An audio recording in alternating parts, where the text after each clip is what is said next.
Olá, seja muito bem-vindo a mais uma entrevista da Fintrender. E hoje eu estou aqui com o Alexandre Ludolf, que é sócio da QR Asset. Uma conversa muito legal de quem começou no mercado financeiro tradicional e migrou aí para cripto, de uma maneira bem tranquila. Foi aquela coisa que ele foi vendo, quando eu vi, ele já estava mais em cripto do que no mercado financeiro tradicional, mas uma pessoa que tem a formação dos dois lados. Assim como eu, ele entende muito no mercado financeiro tradicional e entende bastante no mercado cripto. Uma conversa muito legal que deu para a gente explorar vários pontos aí da dinâmica de cripto. Então, assim, o que é o Bitcoin, qual é a dinâmica do Bitcoin, da Ethereum, por que o Bitcoin agora está fazendo a sombra para o Ethereum, né? Como é que essa discussão deve andar, como é que a gente está vendo DeFi, DePIN, como é que os governos vão atuar em stablecoins, esse CBDC, o que ele está achando do Drex. Uma conversa muito legal e muito cheia de conteúdo com alguém que fala tão rápido que nem eu. Então, assim, se vocês quiserem colocar ali no 0,75, talvez ajude aí para a conversa ficar mais fácil e mais fluida. Ele fala bastante rápido e que foi muito legal. Então, assim, conseguimos tratar de muita coisa nesse tempo que a gente falou aqui. Tá bom? Então, com vocês agora, Alexandre Ludolf. Olá, Alexandre, tudo bom? Bom dia, Gustavo. Obrigado pelo convite. Tudo bom aí com você? Ótimo. Vamos lá, acho que eu queria, como acho que todo mundo que vem aqui pela primeira vez, acho que tem duas perguntas que eu sempre faço. Uma é que você conte um pouquinho a tua história aí, né, a tua trajetória até agora, e onde foi aquele momento, aquele episódio, aquela transação, ou qualquer coisa que te levou para esse mundo aí de Web3 e de cripto? Eu acho que é curioso, né? Porque a gente tem esse perfil de gente trabalhando em cripto, que é isso, que é o pessoal que veio de mercado financeiro tradicional e acabou em tecnologia. A minha carreira sempre foi na parte de juros e câmbio, em fundo multimercado, digamos assim, desde garoto. Essa ideia de entender como funciona a economia mundial, né, de fluxo de capital, dinheiro, sabe, money talks, né, no sentido, isso aí sempre foi muito importante para mim. Mas eu nunca pensei assim ativamente a fazer esse movimento para cripto. Já conhecia cripto desde cedo, sabe? Fui um cético. Na verdade, isso aí demorou. Tinha vários amigos assim que foram muito cedo, ganharam muito dinheiro com isso. E eu era mais... Você fala especificamente Bitcoin, né? É Bitcoin, quem começou tudo, tá? E até se a gente começar a pensar em aquilo, o viés vai ser mais maximalista, né? Que eu acho que a curva de aprendizado de cripto todo mundo é essa, né? Conhece o Bitcoin, acha incrível, aí depois conhece todo o mercado de altcoins, né? E começa a achar que, nossa, o Bitcoin não faz nada, as altos fazem tudo, e você depois volta para o negócio, não, mas só o Bitcoin funciona, tem 15 anos de história, tem muito conto do vigário, né? Tem muita coisa que no projeto, no PowerPoint é bonito, mas tem pouca entrega. Mas voltando aí à minha carreira, o que aconteceu foi, eu acabei, depois de um tempo, saindo de um banco e eu tinha um non-compete. Eu não podia trabalhar com gestão de fundo multimercado, que era o que eu tinha feito a minha vida inteira. Eu já era angel investor de algumas startups e tinha uma dessas empresas, que era uma startup de meio de pagamento chamada Dindim, que eu me aproximei durante esse meu mini sabático forçado aí de non-compete, e eu conheci todo esse ecossistema de inovação, esse ecossistema de venture capital, né, que estava acontecendo, fiz uns projetos, uns programas de aceleração pela América Latina, em alguns lugares, e eu me encantei. Muito pelaquela ideia de que existia low-hanging fruits, né? Você tinha a sua capacidade de mostrar resultado era muito mais fácil, né? Porque você tinha muita eficiência, muita coisa que você sabia fazer. Aí você fica pensando que o mercado financeiro tradicional é aquele negócio, né? Um bando de gente muito inteligente disputando a mesma carniça ali, e às vezes você tem um mar azul aí, né? Para ser explorado, cheio de peixe em outros lugares. Mas nesse mercado aí eu passei um tempo nessa parte de meio de pagamentos e comecei a entender. Estava vendo esse boom de cripto, tá? Em 2015, 2016, assim, e eu comecei a ficar encantado com isso. Por acaso, eu fui falar com um amigo que era investidor serial aí de várias startups, querendo saber como o próximo passo, o que está acontecendo. E ele falou, não, cara, eu larguei tudo, vendi todas as stakes em todas as empresas e agora eu estou trabalhando com cripto. E foi uma conversa curiosa, porque chamava até Stefano Sergoli, ele foi sócio da Hashdex lá na época. E eu comecei a conversar com ele, uma conversa que era para ser um almoço de 1 hora, demorou 4 horas, daqui a pouco a gente estava trocando ideia sobre token, ele falou, cara, vem cá, eu estou nesse trabalho há 6 meses e você sabe mais do que eu, cara, como assim, não sei o quê.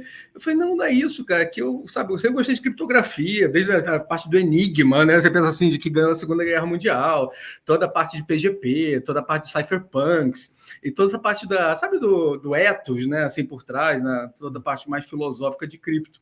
E isso, aí ele ficou encantado, ele falou, não, cara, vai falar com os meus sócios lá no Rio de Janeiro. E esses sócios era a turma da Hashdex. E foi uma coisa muito legal, porque, de certa forma, o Marcelo Sampaio e a turma dele ali, eles que me direcionaram para existe um mercado de cripto institucional. Comecei a entender os prestadores de serviço, a parte de custódia, os problemas resolvia, soluções especializadas, e a gente via, né, aquele sucesso do GBTC, lá da Grayscale, e tanta coisa acontecendo. Então, essa minha transição, ela aconteceu de forma quase natural, no sentido, fui para startup, comecei a entender de startup, e depois existiam essas startups que a gente vai fazer essa ideia da ponte, né, entre o mercado digital e o mercado tradicional. Então, eu acho que não é um caminho que nunca foi traçado, mas eu diria que o timing foi muito propício, né? Porque essa ideia de você conseguir fazer uma mudança de carreira, sabe? Depois de 40 anos, e você conseguir, sabe, mostrar valor rapidamente, né? Que você juntar esses skills que você pegou durante décadas aí no mercado financeiro tradicional e tentar trazer um pouco dessa sua credibilidade, da sua reputação, e falar, não, gente, não são só os degenerados, os SAMs lá da vida, lá da FTX, existe gente séria, a gente acredita. E sim, acho que idos ali do início da Hashdex ali, a gente estava discutindo, tratavam vender cripto para institucional ali na Faria Lima, o pessoal recebia por educação, na melhor das hipóteses, e falava assim, cara, você tem filho para criar, cara, você tem família, está acabando com a sua carreira. Esse era o tipo de crítica que eu recebia, assim, de pessoas preocupadas, né, que quem nem ligava nem falava. Mas o que acontece quando eu vejo hoje a gente recebendo, sabe, currículos de gente ex-Goldman e bancões para trabalhar com cripto, fala, cara, é uma grande validação. Então, acho que essa é um pouco da minha história. Eu acho que foi por acaso, né? Foi por conta de uma coisa que no momento achei horrível, né? Não compete, cara, que eu vou fazer da vida, não sei o quê. De repente, esse negócio me levou, né? Para um lugar que eu não imaginava e estou super feliz, sabe? Quando eu vejo tudo que está acontecendo na indústria, a adoção da tecnologia, melhoria regulatória, o timing é esse, tá? Agora, com os grandes entrando, você fica vendo, como é que você pequeno, né, com restrição de capital, compete com alguns modelos. Então, os modelos de negócio estão mudando um pouco, mas eu acho que como indústria, a gente capitulou, né? Mudou de patamar aí nos últimos 2 anos. Sim, acho que tem alguns pontos que eu pego na tua fala que são bem interessantes. Uma é essa capacidade de adaptabilidade, né, de adaptar, né? Então, você era gestor de fundo, depois você virou investidor de startup, depois foi entrar em cripto, assim. Isso aqui acaba te ajudando muito nesse sentido, né, porque você tem aquela experiência gigante ali de gestão, etc. Depois teve investimento, teve a experiência de VC, startup, etc. Depois a experiência de cripto e montar um negócio, né, que foi o que a Hashdex fez. Empreender é complexo aqui nesse nosso país, cada vez mais. Exato, e traz uma carga, uma coisa importante aí que quem está lá com 20 e poucos anos, sem demérito nenhum à idade, né, você tem um prazo aí para... tem que ter uma experiência, ajuda nesse sentido bastante, né? Então, assim, e a gente vem. E aí, como é que foi a tua entrada na QR, né? Como é que você chegou na QR?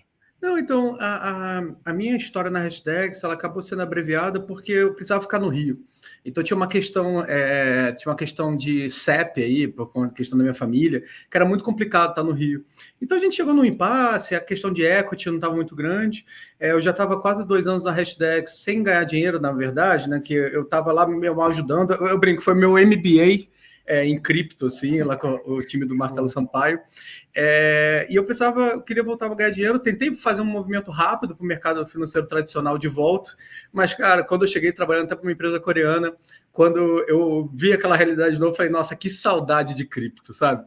Então, ter tentado fazer um movimento de volta, falou, não, cara, esse meu histórico acabou. E aí eu vou te pegar um pouco até nessa parte que aconteceu comigo também, que todo mundo que está no mercado financeiro. O mercado financeiro tradicional começou a ter algumas narrativas, algumas dinâmicas aí a partir de 2018 e até praticamente hoje, que é muito compliance, muito controle, muita burocracia que para mim, né, para cada perfil tem, para mim é uma coisa chata, né, entendeu? Eu que sou trader, etc, é uma coisa chata. Então, assim, quando eu saí de voltar para o mercado financeiro, você sempre voltava e todo mundo que você falava estava nessa dinâmica, né, de compliance, de agora ESG, essas discussões que são, para quem é na trader, que nem eu, difíceis, né? Que eu imagino que seja um pouco do que você enfrentou. E quando você faz o paralelo com cripto, é um negócio de, cara, vamos crescer, vamos fazer um negócio novo, vamos implementar, vamos empreender, né? Assim, é muito mais appealing, muito mais tem um positiva, idealismo, né? É aquela ideia de você realmente consegue mudar o mundo, está criando algo novo, né?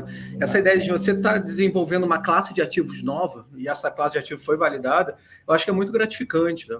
E quando a gente olha aqui no Brasil, né, a regulação ela é avançada, a gente tem projetos aí incríveis, né, do governo na parte de cripto, tudo está usando blockchain permissionado ou não, assim, mas até o mundo de cartório, tokenização imobiliária, está indo tudo muito rápido. Mas você até voltou e perguntou assim, como essa questão da QR. A QR é aquilo, eu conheci o Fernando, a QR estava num momento de profissionalização, estava buscando aí, já tinha conseguido fazer um primeiro fundo multimercado ativo, assim, junto na esteira ali de uma BLP, só que a gente estava começando a entender que o mercado podia se institucionalizar, podia ter outros perfis de investidor entrando, não só a pessoa física alavancada da Binance, né? E que os tickets médios de corretora eram muito pequenos, né? A QR tinha uma participação pequena numa corretora grande aí brasileira, e então conheci um pouco dos meandros, né? De como está funcionando, e aquilo, cara, os tickets são dos distribuidores. Como você entra numa XP, como você entra numa BTG da vida, que acho que no mercado financeiro, da forma que eu conheço, os influencers ganharam muita influência, e o distribuidor, né? A ponta ganhou muito mais relevância. Então, como você chega nessa ponta maior? E nesse sentido, acho que é como uma luva, né? Eu trazer um pouco essa experiência de ter montado algumas gestoras no Brasil, conhecer um pouco de gestão internacional, né? Porque cripto, de certa forma, é uma classe de ativo internacional, né? Porque os prestadores de serviços bons estão lá, a gente está tendo uma melhoria até dos provedores brasileiros, mas nesse momento teve um fit muito bom. Então, eu vim para a QR exatamente nesse momento de profissionalização, de montar time, né? Time de gestão ativa, time de pesquisa, porque o CFA não adianta muito para ser analista de projetos de token. A gente precisa ter o desenvolvedor, o cara que olha o código, que está de Solidity, que o white paper, o código está escrito, que valide. E teve muito problema, né, na empresa, na indústria, tipo aquela CertiCase da vida, aí, que seriam as nossas SMPs da vida, validando vários projetos, dando aval, e na prática com problemas de tecnologia, problemas de rug pull e coisas de governança. Então, sim, eu acho que, de um lado, o mercado financeiro tradicional está muito focado em compliance, controle e risco, mas do outro lado, por exemplo, o pessoal de cripto não olha risco de contraparte, risco de tecnologia, tudo, sabe, tinha uma questão até meio poliana aí de acreditar em tudo. Eu acho que essa ótica do mostra aí no número, mostra as coisas em cripto, faltava. Então, eu brinco, depois de tudo que aconteceu com a FTX, né, Terra, Luna, tudo que aconteceu, eu falo assim, tem lugar para o adulto na sala, sabe? E eu acho que esse é o momento que a gente está. Quando eu vejo um time aí, sabe, o Itaú da vida, com quase 80 pessoas lá em Digital Assets, eu acho que isso aí valida um pouco os projetos. Olha o projeto Real Digital e tantas outras coisas. Então, sim, um dos meus motivos de ter me juntado à QR é que não era só uma gestora. Apesar da gestora ser o braço principal, a gente fazia muito mais também essa ótica de venture builder, né? De investir em projetos que a gente achava com alto potencial, fomentar o ecossistema de cripto brasileiro de uma forma um pouco mais ampla, participar de sandbox regulatórios e tantas outras coisas. Então, para mim, ser sócio de vários negócios, né, e tentar auxiliar vários negócios a serem bem-sucedidos, isso era muito legal, porque gestor é um negócio um pouco mais estável, no sentido, produto certo, venda, incentivo de distribuição, assim, mas depois o mercado de gestão ativa ainda é incipiente aqui no Brasil, né, comparado a qualquer outro. E tem um pouco dessa dúvida. Então, a gente está investindo, tem muita coisa, mas cada vez mais eu vejo que essa ótica é um pouco de holding, né, que você tem vários braços, vários tentáculos, isso aí pode extrair mais valor para o acionista. Tá bom. Dá um overview atual, então, da QR então, hoje, Alexandre. O que ela é? Quais são esses braços que ela tem? A gente está num momento até de reestruturação. O bear market não foi o mais fácil para as empresas de cripto, digamos assim, nos últimos anos. Juros altos, né, treasury, tudo acontecendo, disponibilidade de capital um pouco mais baixa. Então, a gente deu uma focada um pouco nos negócios mais core. Tá? Hoje, a gente tem a Asset como principal negócio. Temos aí a tokenizadora, uma JV junto da Vortex, que chama Vortex QR Tokenizadora, dentro do âmbito do sandbox regulatório, de tokenização do Banco Central, onde a gente conseguiu fazer o primeiro fundo tokenizado, a gente fez tantas outras coisas aí. Temos a empresa de crédito garantia em cripto chamada Rispar.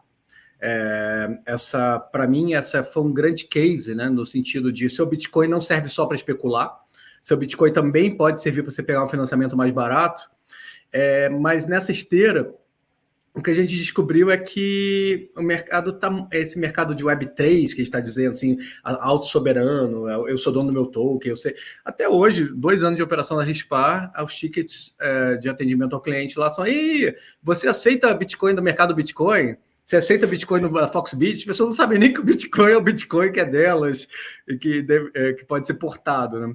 Então, cada vez mais, inclusive essa empresa, essa Rispar, a gente está até pensando num pivô um pouco mais para B2B, em vez de ser B2C, né? Porque o mercado ainda a gente quer ser mais colaborador do que competidor, né? Com as grandes prateleiras. Nesse meio tempo, um dos canais que fomentou muito a gestora no início chamava Block Trends. Que o JP, o sócio que era mais especializado em marketing, cuidava. A gente tinha um redator, a gente faz conteúdo, mas esse aí era um canal, basicamente era um canal de aquisição da gestora, tá? Ajudava a vender os ETFs, ajudava a vender os fundos. A gente pivotou esse negócio para não ser só conteúdo, né? Assim, um canal de aquisição para a gestora, para ser uma spin-off, uma empresa própria de mídia e educação. Então a gente começou a fazer uns cursos, estamos fazendo umas certificações em cripto aí, junto da Ancor, estamos fazendo os cursos em company, em house, e toda essa parte de education, eu acho que ela vem muito num gap, né, que eu acho que tem pouco canal de qualidade como o seu no mundo de influencers, assim, né, mas a gente tinha muito esses grupos de trading, essas coisas de chamar gato pro saco, sabe? Aquela coisa de liga de pessoas aí com os incentivos todos errados, né? Ganhando dinheiro das corretoras para fazer a pessoa comprar coisa alavancada. Então, acho que a gente veio nesse momento aí tentando focar em educação, mas numa coisa mais institucional, né? Vamos ensinar quem fala com o cliente a falar de cripto, entender a tese, porque um dos feedbacks dos últimos anos da gestora foi exatamente isso. Falei, cara, a gente gosta muito aqui, mas o assessor de investimento aqui não sabe explicar para o cliente. Quando o negócio cai 10%, como é que ele fala? Então ele prefere botar o CDB lá, aquilo, que por mais que às vezes compre um fundo, um CRA, alguma coisa vai dar problema, porque teve um desembolso muito ruim, né, dessas safras aí, gente que nunca fez agro emprestando dinheiro para produtor. Mas é mais fácil explicar, deu problema na safra, deu problema no produtor. Em cripto, a gente vê isso, é um gap muito grande de segurança das pessoas que se relacionam com os produtos de investimento em cripto para falar sobre o tema. E nesse sentido também, a gente até estava falando mais cedo, eu comecei a dar aula na FGV, de cripto, e na parte de pós-graduação lá na Escola de Economia. E é impressionante como as mesmas pessoas, imagina, alunos de mestrado e doutorado da Escola de Economia da FGV, não entendem muito bem ainda das teses, das criptos, dos incentivos. E quando você começa a olhar, usar o arcabouço, sei lá, de teoria dos jogos, ou então pensar, né, que você é uma confiança matemática em vez de uma confiança em um órgão centralizado, como a gente foi criado a vida inteira, é uma mudança de paradigma, é uma subversão de valores, mas os paradigmas mudam, né? Alguém lembra do marco alemão, lira italiana? E eu falo assim, tinha tanta coisa que o mundo muda, e às vezes a gente nem percebe, né? Eu acho essa explosão de AI recente, os impactos que vai ter educação. Então a gente está num momento muito interessante aí, acho que de uma mudança, uma aceleração de mudança tecnológica que eu acho que eu não lembro, tá? Junto de um ambiente geopolítico bastante complicado. Né? Sim. Tem um monte de perguntas aqui, eu estava só pensando em qual caminho a gente vai primeiro. E talvez a primeira seja... Você comentou de Web3, né, e dessa mudança de paradigma. Uma das grandes mudanças de paradigmas de Web3 é a ideia da custódia própria, né, de você não depender de um terceiro custodiante, que é o que todo mundo está acostumado, né, que é o padrão de você. Como é que você vê essa mudança? É uma coisa geracional? A gente vai precisar de uma geração nova para vir? Ou a geração que está aí da gente, um pouquinho mais novo, vai conseguir fazer isso? É importante a gente ter essa autocustódia para frente ou não? É importante a gente ainda depender de terceiros? Como é que é a tua visão em relação a isso? É importante para quem? Eu acho que depende do... Claro, eu acho que todo mundo, todo o ethos libertário, anarquista até, que cripto tem um pouco esse viés, né, das pessoas que querem realmente criar uma forma de você transacionar, ou comercializar, ou você se interagir com outras partes, de qualquer contrato que seja, de uma forma sem o Estado. Isso aí é uma coisa que é muito sedutora. É muito interessante. Eu acho que boa parte das pessoas que se encantam por cripto vem desse ethos, né? Dessa possibilidade de fazer diferente. Você pensa assim, até uns visionários, né? Uns gênios, assim, sei lá, um Balaji da vida, né? Que fala em network states, né? Uma forma diferente de você organizar os esforços humanos, que não seriam mais estados-nação, porque as barreiras geográficas que esses estados foram criados de rios, montanhas, não fazem mais sentido hoje em dia. E às vezes a sua identidade é muito mais como uma Califórnia da vida lá, essa cultura mais woke, do que necessariamente o seu país. Então a gente está vendo aí que cripto, né, tecnologia descentralizada, de certa forma, estão permitindo pensar diferente, né, em como a gente vai se organizar para frente. Mas se eu, por outro lado, penso assim, eu quero que essa tecnologia seja grande, que ela possa impactar a vida de todo mundo, não só dos libertários, daquelas pessoas que querem ficar, sabe, fora do alcance do Estado. Eu diria assim, para boa parte do cidadão de bem, o órgão centralizado não faz tanta diferença. Você paga imposto em real, você paga escola das crianças em real, você não tem ambição de sair, hoje ainda não pensa em dólares, né, naquela ideia do ultra rico que vai pensar no poder de compra em dólares. Eu acho que a ideia da Web3 ela traz alguns problemas, que é muito fácil olhar toda a parte de autossoberania, sabe? É tudo muito sedutor. Mas quando você começa a ver no dia a dia que você é responsável, de fato, por tudo ali, por exemplo, se você fragilizar a sua segurança, caiu no esquema de phishing, não tem o que recorrer. Você vai ligar lá, você passou seu token para um site URL lá que você viu errado, acabou. A culpa não é do protocolo, é só sua. Você fragilizou a sua segurança. Aí você tem todo esse mercado de hardware wallets, né? Que você fala, a forma mais segura de colocar é eu ter minha autocustódia num pendrive especializado. Mas no fundo, e aí, quando bota uma arma na sua cabeça e falam para você cuspir num país de violência urbana como o nosso, para você passar todo o seu dinheiro. Então, eu acho que até a validação até do produto principal da QR Asset hoje, que são os ETFs, eu acho que mostra que até pessoas do mercado cripto têm deixado parte das suas reservas, pessoas, sabe, degenerados aí do início, pessoal que entende de autocustódia, fala, cara, um pedaço faz sentido. Porque, no fundo, você guardar num cofre institucional, por mais que eu sei que o meu custodiante, uma Coinbase, uma BitGo da vida, uma Gemini, eles possam ser impactados por pressão do Estado. Se o juiz mandar bloquear aquela conta, vai bloquear, como se fosse no fundo. Eu acho que isso, às vezes, é um ônus pequeno para te dar um acesso muito mais fácil e tranquilo para o usuário comum, tá?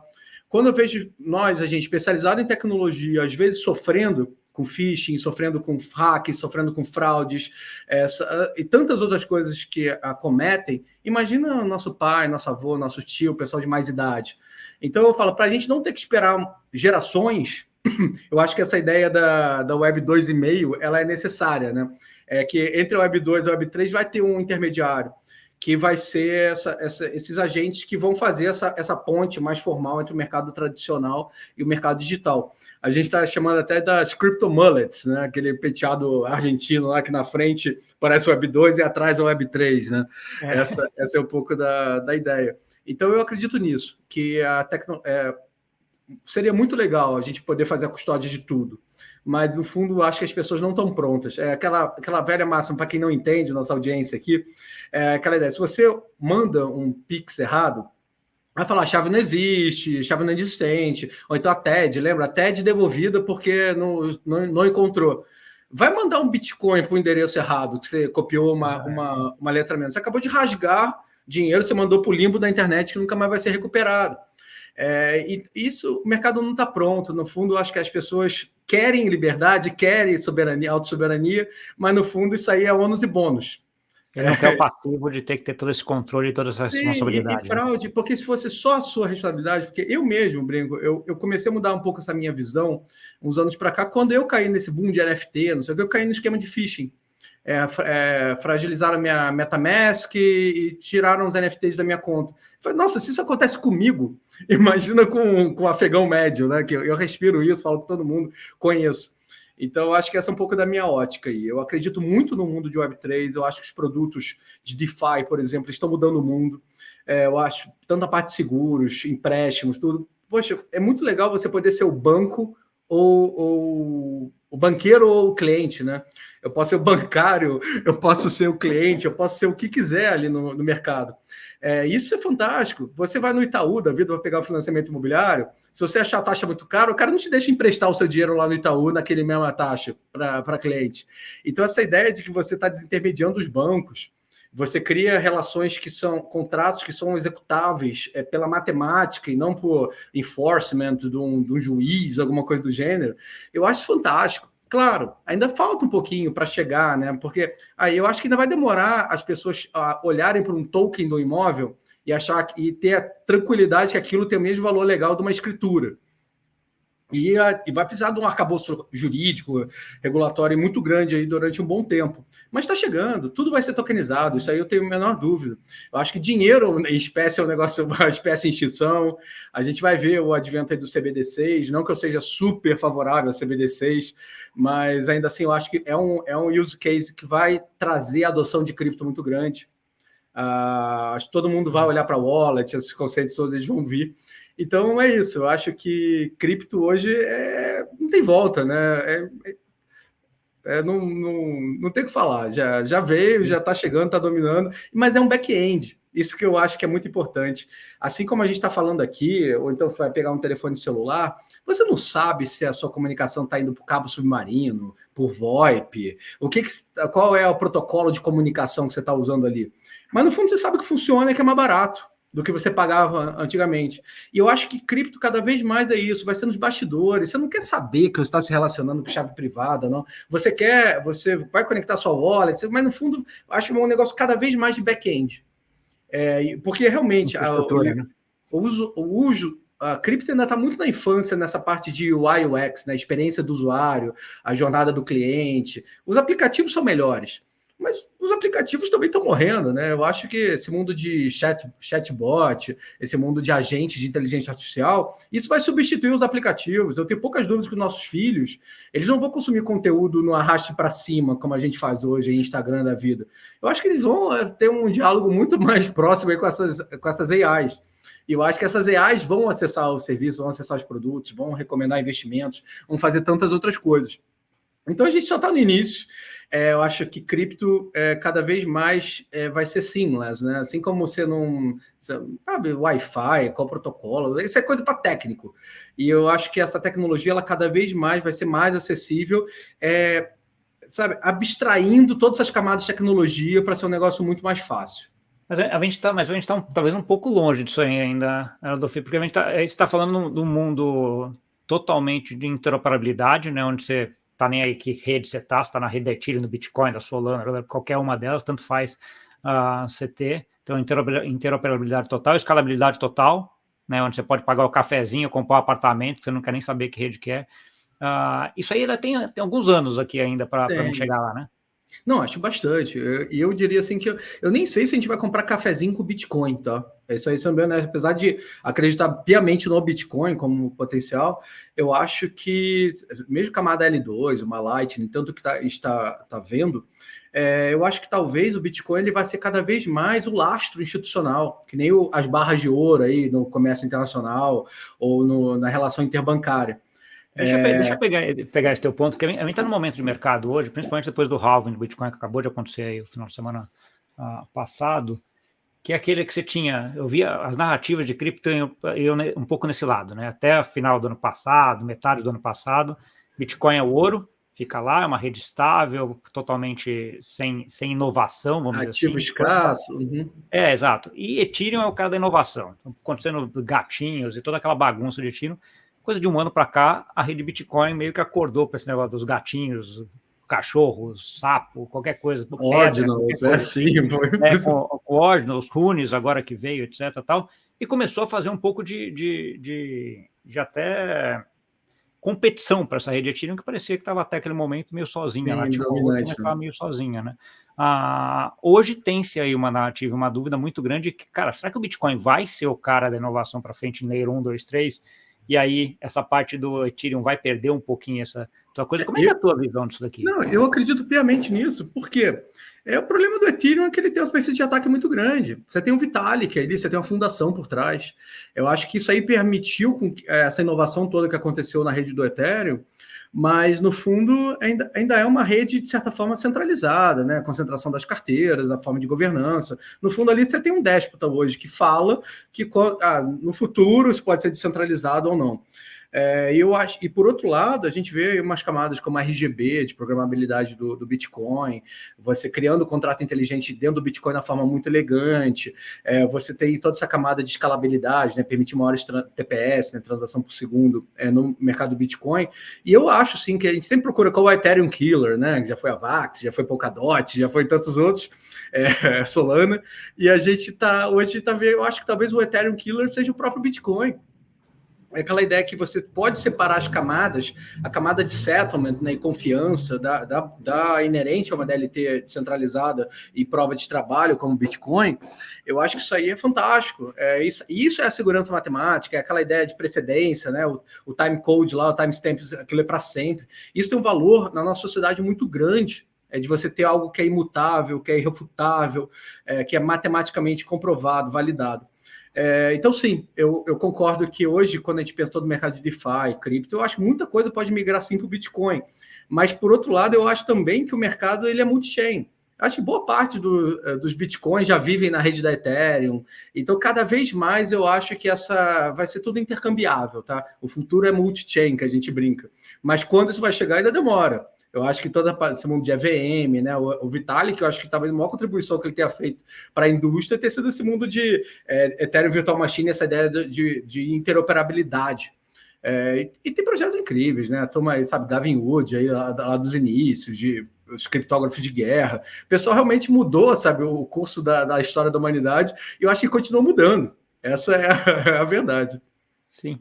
Outra discussão um pouco nessa linha de interoperabilidade é a parte de intranets e internet, vamos dizer assim, né? Que é a parte das redes públicas, né? Bitcoin, Ethereum e todas as que a gente está falando aqui, e as redes permissionárias, né? Que seriam aquelas intranets, que são mais... Sim. Por exemplo, quando a gente pega a internet, a gente vê aí que começou como tudo cara permissionário, né, as intranets, depois desenvolveu a internet, todo mundo veio e virou tudo internet, de uma hora para outra. É isso. E todo mundo acaba BBS, é assim que você acha que a gente vai também aqui nesse Sim, caminho de blockchain? Não, no fundo eu concordo com essa visão de que eu acho que uma descentralizada e não permissionado é o desejável, onde cada um pode colocar capacidade de processamento, computador e energia elétrica e ajudar ao desenvolvimento dessas redes. A gente entra até essas redes centralizadas de infraestrutura, né, física, eu acho que tem depende da vida. Mas eu acho que boa parte dos use cases que a gente tem de rede de dados de cripto permissionadas, eu diria assim, Hyperledger, Bezu, até do Drex, etc., eu acho que às vezes são bases de dados até mais ineficientes do que se teria soluções tecnológicas do mercado. Então você abre mão de uma eficiência para fazer uma distribuição em Ledger, né, descentralizado, que no fundo eu acho que gera mais complexidade do que valor em boa parte dos use cases, tá? Eu não estou falando que um Drex da vida não deveria ser um CBDC. CBDC eu acho que é um use case que funciona como DLTs, eu acho que é o produto correto. Mas muita coisa que eu vejo na indústria, eu vejo rede de dados, eu falei, por que você precisa de token? Por que isso precisa funcionar? Faz numa DB, faz na AWS da vida, sabe? Tem formas mais eficientes. Então, eu acho que a gente passou, que nem ficamos 10 anos no mercado de finanças, se você não botava comportamental no nome do seu livro de finanças, não vendia. Foi finanças comportamentais. E depois, acho que cripto foi esse negócio, tudo vai ser descentralizado. Fala, não, gente, eu acho que boa parte. Pensa no chinês médio. O chinês médio não está nem aí, ele até gosta essa origem confuciana aí do órgão central forte, Estado central. A gente tem um viés aqui brasileiro, assim, América Latina, isso, de estados grandes, estados fortes, você confia no Estado. Eu brinco, meu pai era militar, ele morreu sem entender porque eu não trabalhava uma Petrobras. Que essa ideia não é forte, vai sempre existir, é do governo, é do Estado. Então, é uma subversão de valores muito grande. Essa é a verdade, que tudo que a gente está vendendo, tudo que a gente está discutindo aqui é uma opção de hedge, né? Uma opção de... É um seguro contra um colapso do sistema fiduciário tradicional, ou que desorganize muito, né? E quantas crises de dívida a gente já viu na história, quantas crises cambiais a gente já viu no Brasil. E vai falar de adoção de cripto a qualquer país que passou por problema, uma Venezuela da vida, uma Argentina da vida. Quem tem a cripto estava melhor do que quem não tem. Isso é indiscutível. A mesma coisa vale para o ouro? Vale. Quando a sua moeda colapsa, ter ativo real é legal. Mas quando você vê aí que o Bitcoin ele está dentro desse ótica de ativo real, é isso, gente. Bitcoin não é intangível. Bitcoin é energia elétrica e semicondutor. O valor de mercado de uma empresa hoje não é mais o balanço em estoque dela, as maquinário. A gente está falando de goodwill, a gente está falando de propriedade intelectual, a gente está falando de tantas outras coisas, né, patentes, que não, isso é intangível, assim como o Bitcoin é intangível. Mas eu acho que o Bitcoin ele resolve muito problema. E pensando em cripto como um todo, mas é que o sistema que o Bitcoin criou lá da prova de trabalho, não foi ele que criou, né, mas que implementou, na verdade foi uma resposta ao sistema financeiro tradicional, né? E isso incomodou tanto que a resposta, na minha opinião, do sistema financeiro tradicional foi criar o Proof of Stake, que é muito mais próximo do sistema financeiro que a gente conhece, né? Onde as pessoas que detêm os tokens têm um pouco mais de 100 aí nas taxas de juros, e como funciona o staking, né? Que seria muito parecido com um instrumento de dívida do governo, né? De você colocar ali, depositar para o governo aquele dinheiro, deixar o governo usar. Então, a gente não tem qual certo e errado, mas eu me incomodo muito com narrativas de uso de energia elétrica do Bitcoin, por exemplo. Gente, eu acho que o Bitcoin é um bem público global, é um cartório global e incorruptível. Isso aí, gente, gasta energia elétrica, é um dos melhores gastos que tem. Luzinha de Natal nos Estados Unidos gasta mais do que toda a rede do Bitcoin. Faz um negócio estético, sabe, que não gera um benefício tangível, assim. Então, acho que essa é um pouco da minha retórica, assim, de tudo que eu penso em cripto hoje, tá? Sim, a gente está anos-luz de distância da adoção. Ainda mais essa descentralizada, autossoberana. Mas eu penso que no momento que a gente tiver produtos financeiros mais baratos, produtos financeiros que, por exemplo, para a pessoa que está trabalhando, a execução não é um problema, não tem tanto litígio, porque é um contrato inteligente. Eu acho que essa ideia da desintermediação e o ganho de eficiência que isso pode gerar é muito grande.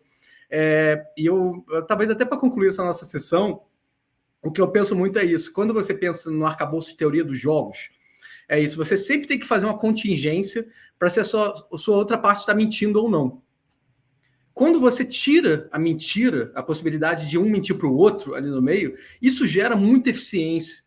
Isso aí, sabe, ganha um prêmio Nobel. E é um negócio completamente provado. E cripto, na minha opinião, é isso, tá? E eu vejo até discurso, percepções de gente da Faria Lima mais tradicional. A gente viu um almoço recente aí do Michael Saylor com o Pércio Arida, né? Então, eu acho que tá chegando. Mas eu acho que essa ideia de que é um ativo escasso, que o ouro, a gente descobre novas reservas de ouro, o Bitcoin ao contrário, né, que você já sabe toda a curva dele de oferta. Você tem tantas vantagens, que aquela ideia de que qual é a tese do Bitcoin, qual é o use case, né? Já foi moeda da criminalidade, né? Aí dos lá de 2009, 10, 11, né? Silk Road, peer-to-peer, né? Que é o paper original, não é. As pessoas não ficam transacionando entre si. Mas, na minha opinião, é isso. É o use case de reserva de valor, no sentido de você conseguir transacionar. Olha como o cripto está mudando o mercado de remessa internacional. O canal mais importante para fazer câmbio hoje em dia está se tornando cripto, em quantidade de transação, todo esse mercado de Pix para cripto, para mandar para fora. E, de novo, legal, não estou falando de evasão, pagando IOF, reportando para o Banco Central direitinho. Mas é melhor do que fazer aqueles canais de SWIFT, que você conhece também de mercado tradicional, lento, as wire transfers, né, americanas. Gente, é fantástico, é tudo instantâneo, é o Pix global, de certa forma. Não, acho que você tocou em vários pontos aí, Ludwig, e acho que um dos pontos interessantes que eu pego é a parte de você dar a possibilidade para a pessoa escolher. Né, tá? Assim, que é uma coisa que a gente não tinha antes, né? Então, assim, essa parte de eu não tenho meu estado, eu quero ficar totalmente coisa, você tem essa possibilidade, você tem os problemas de custódia que você colocou, mas é decisão sua, isso. Mas é decisão tua, que era uma possibilidade que você não tinha antes, né? Você pegava, sei lá, 15, 20 anos atrás, cara, você estava no estado A, você tinha que ficar naquele estado A, né? Então, é no trabalho. E esse outro ponto, em termos da tecnologia, de ser aquela camada que ninguém vai saber como é que funciona, mas ela resolve tudo muito mais fácil, né? E está entrando já, que acho que esse exemplo do câmbio que você deu é muito claro, né? Já está entrando claramente, porque ele é muito mais eficiente, é muito mais fácil de você fazer o tracking do dinheiro, não? Um dos grandes problemas que o Swift ainda tem é que o dinheiro se perde no meio do caminho, né? Então, ele 3, passa 4 por 10 dias, cadê corretores foi? bancários, Exato. você não sabe nem onde é que está o dinheiro, né? Porque ficou lá no ano correspondente, não chegou no 10º, que é o cara que você tinha mandado, e você não sabe onde é que está. Até saber, demora 20 dias. E vira e mexe com esse mundo de sanções, né? Ah, esse Swift pingou no banco russo, quem operacionalizou não posso aceitar, que é banco sancionado. Isso tem acontecido, tá? Esse mundo, e é mais difícil censurar cripto nesse sentido. Essa é a verdade. Claro, cripto, quando as pessoas vêm para mim falar, não, isso é dinheiro da criminalidade. Eu falo, gente, vai negociar arte, vai negociar tanta coisa, porque cripto deixa um paper trail para sempre, eterno. É muito ruim para isso, né? E aquilo, mesmo usando serviço de mixing, né, aquele serviço que tenta misturar as transações, etc., se alguém quiser botar capacidade de processamento de dinheiro, daqui 20 anos pode encontrar, pode rastrear. Eu acho que essa é um pouco a verdade. Cripto é um meio terrível assim, para você querer fazer coisa ilegal e correta. E acho que o ponto é interessante, até para quem acompanha o canal aqui, eu fiz no começo desse ano uma série com 3 entrevistas, com um delegado da Polícia Civil, com um promotor federal e com a parte da Chain Analysis para fazer tracking. Todos é unânime o negócio. Cara, é muito ruim para você fazer crime, porque você deixa esse tracking inteiro, que agora talvez o poder, o Estado não tenha capacidade de fazer isso, mas, cara, será que não vai ter daqui 2, 3, 4, com essas AIs da vida, vai estar lá. Cria um agente aí de seguir o dinheiro. Segue o dinheiro dessa conta aí. Velho. Acabou, né? Assim, então, assim, ele cria. Então, assim, acho que é um pouco a questão de tempo. Você deixa aquele tracking que fica eternamente lá, e que é muito ruim isso, né? Para quem quer fazer alguma coisa errada. Então, essa ideia de que cripto é para crime ou para coisa errada é uma coisa que não faz o mínimo sentido. É o comecinho da tecnologia, foi, né? Mas isso aí já é passado e há muito tempo. Ludolf, DeFi, a gente vai entrar, eu anotei aqui para a gente falar de CBDC também, que quando você falou, o Drex, eu tenho mixed feeling sobre CBDC e coisa, a gente já chega nele. Mas eu queria ouvir o outro lado da historinha um pouco antes. DeFi, o que é a tua visão sobre DeFi? DeFi vai conseguir fazer um mercado financeiro descentralizado, a Estado, para todo mundo aí? O problema é definir a descentralização. Eu acho que ele vai ser não permissionado. No sentido, você quer ser um banco? Você vai poder ser o banco. Só que eu penso que DeFi não ameaça os bancos tradicionais. Tá? Eu penso que DeFi é uma ameaça às fintechs tradicionais. Aquele cara que não tinha usava o back-end de banco tradicional para fazer uma fintech, que é muito boa parte dos projetos hoje, eu acho que vão ter as fintechs 2.0 que vão estar usando o back-end de DeFi. E assim que a gente tiver uma adoção maior, vamos pensar em reais, né, que é o que falta hoje você tem soluções legais de um real stable, real tipo uma Transfera, uma BRLA, mas ainda é pequeno, e não tem o reach, né, o alcance do país. Mas eu penso que todo esse mercado de DeFi, ele vai criar uma infraestrutura, um canal de aquisição de cliente, um canal de funding diferente do mercado tradicional. Então, por exemplo, quando eu penso aqui um mercado descentralizado sem moedas, eu posso ter por exemplo, diferenças de política monetária no mundo, de juros, etc. Pode ter, sei lá, um funding suíço para financiar empréstimo imobiliário aqui no Brasil. E eu acho que essa ideia de que vai ser um mercado mais competitivo, isso gera eficiência, tá? Mas, na minha opinião, quando você pensa, por exemplo, um pool de liquidez, sei lá, em empréstimo com colateral em reais. Eu acho que o próprio Bradesco, Itaú, Banco do Brasil, Caixa, eles vão participar nesse liquidity pools, eles vão participar fomentando negócios ali, porque isso vai ser um canal de vendas. Assim como vende, sabe, outro canal de distribuição dos bancos. Então, eu penso que DeFi ele vai para esse caminho. O que são os impeditivos? Né? Até hoje a gente não tem aí definições lá de Gary Gensler da vida, se DeFi, sei lá, Ethereum security ou não, vão atrás das ofertas, se for security, como para trás vão prender todo mundo que se relacionou com venda ilegal de security, que é um crime bizarro nos Estados Unidos. Então, eu não sei. Mas quando eu penso assim, em várias soluções, tanto na parte de seguros, bancos, corretora, fundos, por exemplo, cara, esse mundo de cotização de fundo, esse mundo que a gente tem aí, sabe, de tempo, de conciliação, manda TED, chegou, não sei o quê, tem que voltar. Gente, acabou, os fundos vão ser tokenizados, vai ter um wallet lá do fundo, manda lá a grana está contando. E você não precisa nem mais ter capitalização de juros diária, né? Que aqui no Brasil já é um negócio louco. Você pode fazer capitalização instantânea. Por que eu vou te dar juros só pela... Posso dar por minuto, se você quiser. Por que não, né? Então, eu acredito que DeFi esse é o caminho, tá? Muito mais do que a gente estava falando lá do back-end, tá? Por exemplo, tem vários fintechs nesse mundo mullet, que eu falei, Web 2.5, que estão fazendo isso. Pega o funding lá numa compound da vida e empresta para startup aqui, por exemplo. O cara está gerando. Daqui a um tempo, talvez a startup vá direto no protocolo. Mas ainda precisa desse intermediário. Mas eu penso que o DeFi dá acesso a produtos financeiros globais.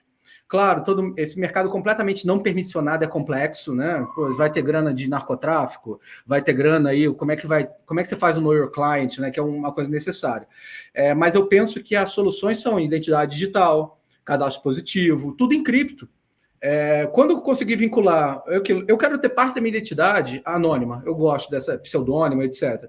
Mas parte não vai ser, parte vai ser, poxa, vai ter minha wallet, vai ter meu histórico de crédito, pagamento de conta, e, gente, vai ser um cadastro positivo acessível, sabe? É o Open Banking com esteroides. Então, eu penso que DeFi, para viabilizar mesmo, tem que ir nesse caminho, tá? De identidade digital, Know Your Client, como é que vai funcionar. Tá bom.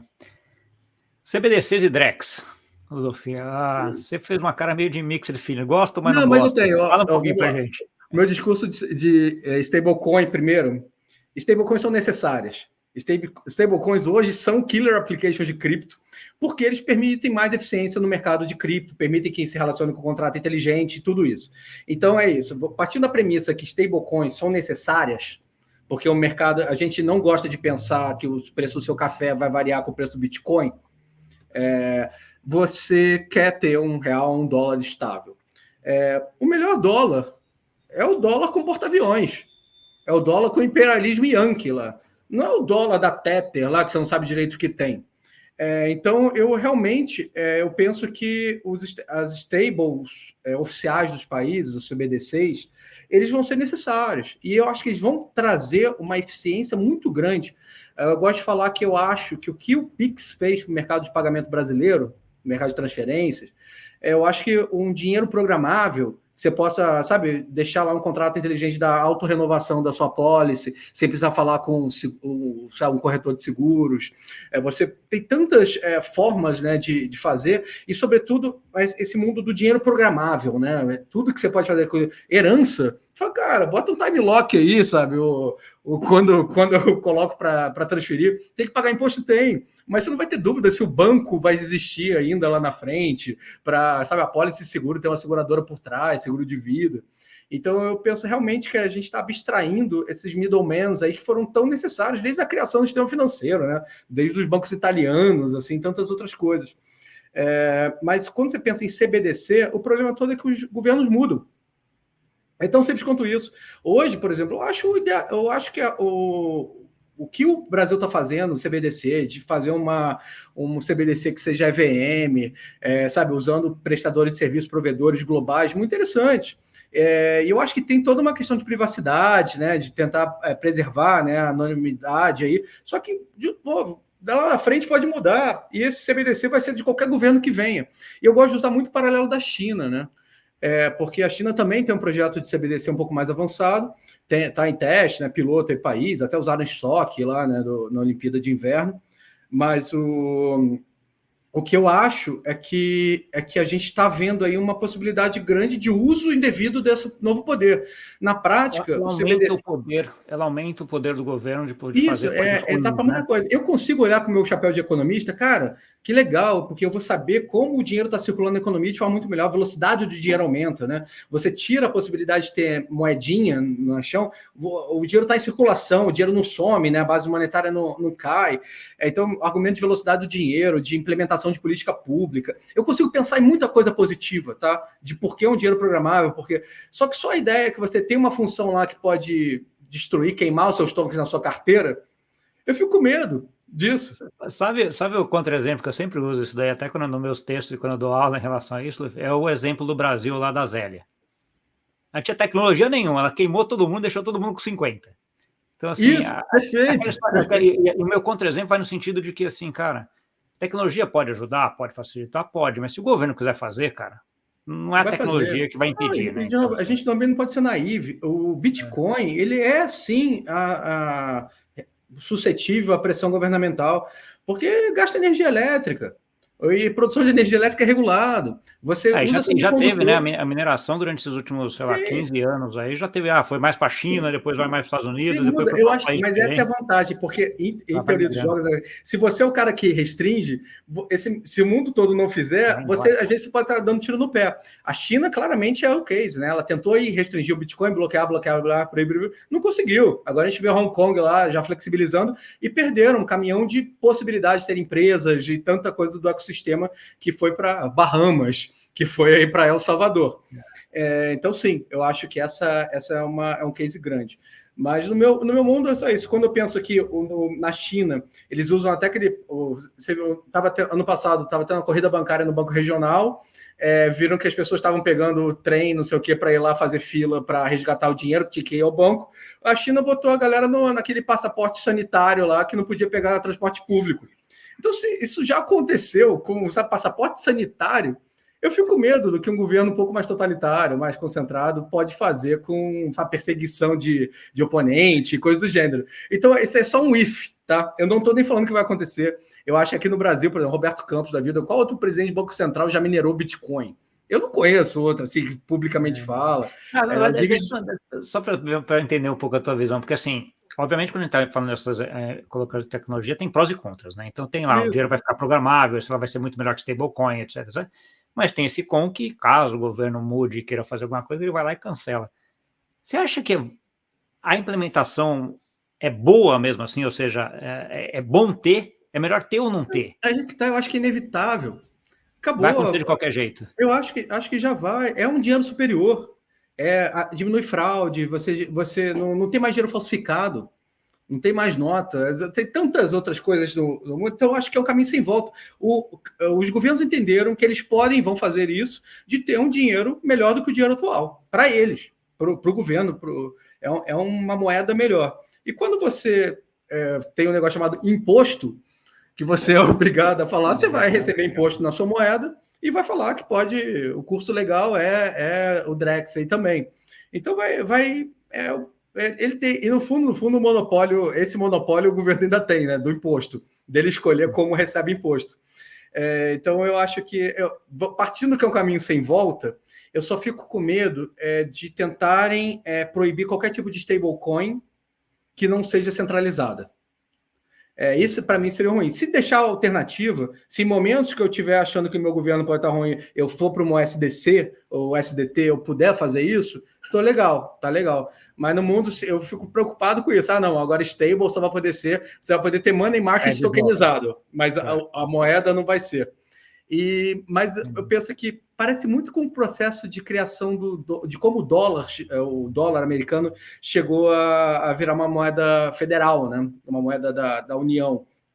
Porque o dólar começou com várias moedas regionais dos bancos, mas as pessoas não têm que ficar levando, né? Então, a ideia de você tinha um paper money, isso aí surgiu. E o dólar, durante muito tempo, era o dólar de banco, era o dólar de tal lugar, era o dólar. E o dólar, a gente tinha até cotação diferente, com risco de solvência. Esse mercado que a gente está vivendo hoje de dólar federal, ele é recente, né? E todo mundo pós-Bretton Woods, que a gente sabe. Mas o que eu penso é que o real digital, vamos falar do Drex aqui, ele vai ser um negócio interbancário no início. Mas eu acho que um Itaú da vida vai lançar um laranjinha real que vai ser 1 para 1 com o Drex. Isso aí talvez seja o momento que o Itaú começar a dar o CDB deles direto no staking, dentro faz um Pix aqui, transfere aqui para dólar Itaú, real Itaú, e faz o staking, você vai estar ganhando mais do que você estaria no seu CDB e podendo sacar a qualquer hora, sem ter... Eu acho que isso aí é fantástico. Eu acho que o que está faltando para deslanchar o mercado brasileiro é isso, produto de CDI em cripto. Eu acho que esse é o Holy Grail, né? O cara sagrado aí que vai permitir deslanchar esse mercado. E o que impede? Porque, assim, você falando, para mim tem alguns pontos aí que são mais complexos. Por exemplo, quem está fora do Brasil, para comprar é um trabalho gigante para comprar ativo brasileiro hoje no Isso. Brasil, né? Então, assim, você não consegue. À medida que você tokeniza isso, você poderia oferecer isso globalmente, você teria só que fazer um Know Your Customer aí desse cara que está de fora para dizer que ele não é dinheiro, o dinheiro dele não vende coisas erradas, né? Assim. Mas abriria para o chinês aplicar a hora que ele quisesse aí no Brasil, né? Você tirar a barreira geográfica, eu acho que é uma coisa muito desejável no nosso mundo, né? Você aumenta a capilaridade, você aumenta a distribuição, você aumenta o reach, né? Assim, eu acho que isso aí vira outro nível a captação daí, né? Exatamente, e eu penso muito que você migra para um DeFi, CBDC, você migra isso para um... Claro, eu acho que por muito tempo, eu mesmo trabalhando com isso, se eu tenho um dinheiro do banco, que no canal tradicional, com o seguro, etc., tudo que funciona, me dá, sei lá, 110 de CDI, se eu vou colocar mais uma camada tecnológica, eu teria que ter um pouquinho a mais, porque ainda tem um risco de tecnologia em cripto. Tem um risco a mais, Mas eu penso que hoje a gente está nos luz, assim, sabe, de chegar no mercado desse. Claro, eu acho que o Drex, na minha cabeça, vai ser um divisor de águas, porque vai validar tudo de cripto, e eu acho que os produtos financeiros, os produtos de seguros, os produtos, sabe, tantas outras áreas de corretora, eu acho que eles vão mudar muito para ser token. Eu acho que essa é um pouco da ideia. Então é isso, meu CBDC, tudo que eu penso é isso. Eu penso que pode ser arma de destruição em massa na mão do governo errado, mas na prática vai gerar eficiência. Pensa assim no mundo civilizado, durante um tempo, se a gente não passar por um cenário meio Mad Max, assim, eu acho que a gente tem aí um cenário bastante bom para adoção tecnológica e para popularidade. E aquilo, o Bitcoin sempre vai estar aí. Se não tiver nenhuma restrição, o cara poder trocar o real digital dele por Bitcoin, eu acho. E pensa, para formador de mercado, todo mundo que trabalha nesse mercado, você ficar fazendo... eu trabalhando, dando liquidez no Drex e zerando o Itaú lá, sabe, um prêmiozinho de crédito ali, eu acho que vai ser legal. É um mercado de interbancário acessível a todo mundo. Isso, é mais o DeFi, se você quiser trabalhar aí na parte de fundo interbancário, aí, eu participar da LIBOR. Sim, boa. Quando a gente fala também de cripto e blockchain, você acaba entrando em setores diferentes aí do financeiro, seguros, que é o que a gente focou muito aqui, que você comentou, né, que é setor de energia elétrica, setor de telecomunicações, etc., dentro de uma narrativa aí que colocaram dentro de DePIN, né, infraestrutura descentralizada aí, esse termo durante o ano passado. Como é que você está vendo isso? Você acha que essa tecnologia que começa aí nessa parte financeira, de mercado financeiro, seguradora, etc., vai ter também um impacto tão grande nessas outras áreas? Eu acho que esse mundo de Web3, a gente tem todo o stack de tecnologia, né? Você pensa assim, como uma empresa funciona hoje? Você vai ter a parte de cloud, de processamento, de armazenagem, DNS, name service, né? Que a gente conhece aí do Ethereum. E eu acho que tem AI, treinar AIs. Eu acho que tem tanta coisa que a gente precisa fazer, comunicação. Poxa, eu acho essa ideia de que você pode trabalhar como você quiser. Eu quero contratar, sabe, dados em algum lugar. Eu poder fazer esse negócio numa plataforma como a Helium da vida, eu acho muito legal se eu sou uma empresa. Mas, no fundo, eu sou uma viúva do Helium. Eu tinha várias antenas, estava lá porque, cara, aquela ideia. Cara, eu não coloco... Eu achei espetacular a ideia. Acho ainda espetacular. Não, acho fantástico. Mas a ideia é que não tem adoção ainda, não tem use case, né? A galera não está trafegando dados por ali. Você criou uma rede, uma cobertura, você criou muita coisa. Mas sim, quando eu penso que Bitcoin, você quer participar dessa rede, você coloca energia elétrica e capacidade de processamento ali, ASIC, né? Para fazer, e você dá segurança para essa rede e você cria um ativo, né? Você cria trust, você cria tanta coisa.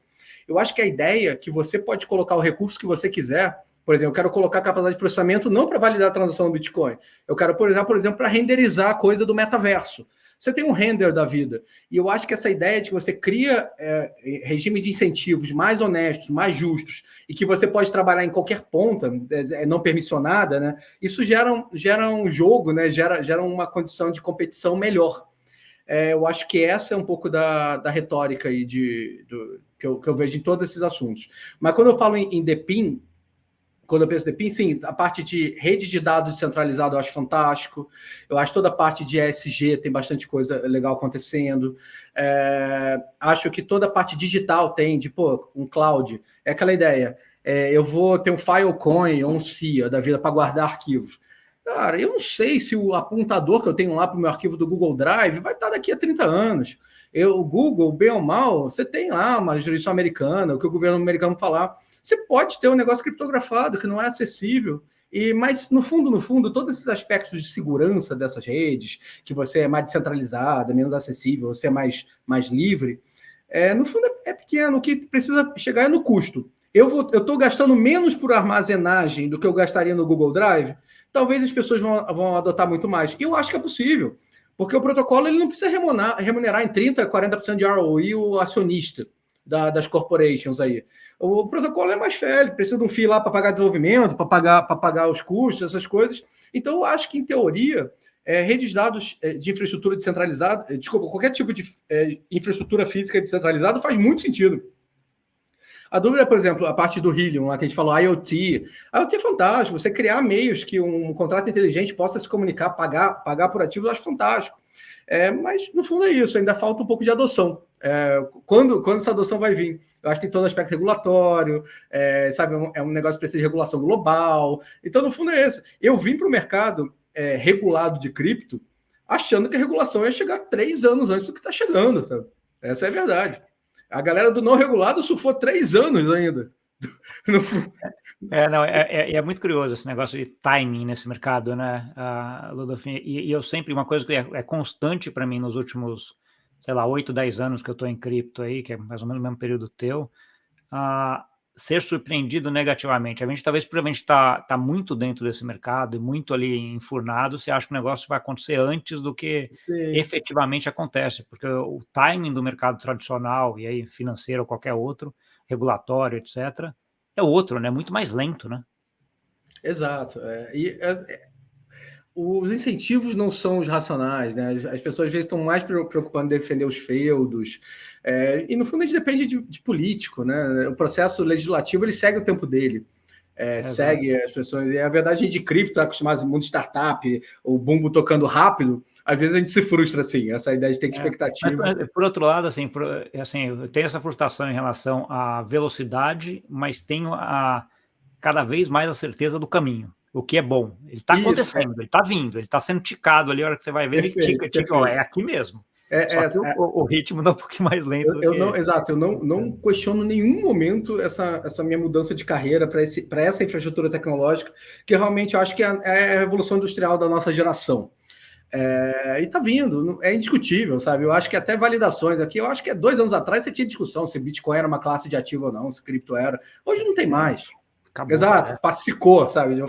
Por uma coisa muito. Quando eu vejo críticos, né? Um Jimmy Dimon, esse é o próprio Larry Fink da BlackRock aí, os caras eram críticos vocais, assim. Quando eu vejo gente mudando de opinião, ainda mais essas pessoas que têm custo, né, para mudar de opinião, que aparece, que gera, eu acho ótimo.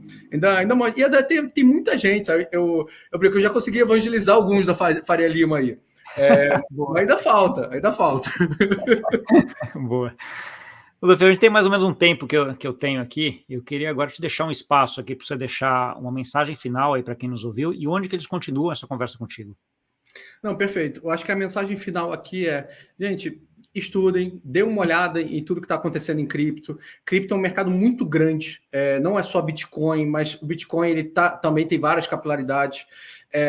Acho que todo esse mercado, a gente não sabe para onde vai, todo esse mundo de AI, como vai acontecendo, mas eu gosto muito de olhar para a cripto como uma forma de alinhar regime de incentivos e desintermediar. E isso é um negócio que falta na nossa sociedade. A nossa sociedade, sobretudo brasileira, é muito centralizada, cheia de intermediário. Pensa aquela cultura do cartório. Então é isso. Pensa que cripto, de certa forma, você consegue olhar uma confiança matemática acima de tudo, e matemática ela não costuma mentir, em relação a tantos problemas que a gente tem no resto do mundo. Tá? Isso é só o pano de fundo. Como vai, que a gente está discutindo o caminho, a gente não sabe. É tortuoso, é mais lento do que a gente gostaria. E, por favor, sigam lá as nossas redes sociais, da QR Asset, da QR Capital. A gente está aí no Instagram, está no Twitter, sobretudo. E eu recomendo muito dar uma olhada na Block Trends, que é o nosso canal de educação em cripto. Tá? A gente tem feito bastante coisa. A ideia é a gente trazer conteúdo de qualidade, conteúdo de primeira linha, tá? E acabar com esse gap, né? Porque hoje quem se informa em cripto em português já sai, sei lá, com uma grande desvantagem. Eu acho que a nossa missão aqui é tentar fechar um pouco desse gap. Gustavo, queria agradecer, aproveitar o espaço aqui também para agradecer pelo espaço. Acho que aqui o mercado brasileiro precisa muito de canais como o seu. Muito obrigado pela sua audiência. Não esqueça de deixar o like, se inscrever no canal e compartilhar com aquele amigo e amiga que gosta desse assunto. E até semana que vem. Tchau, tchau.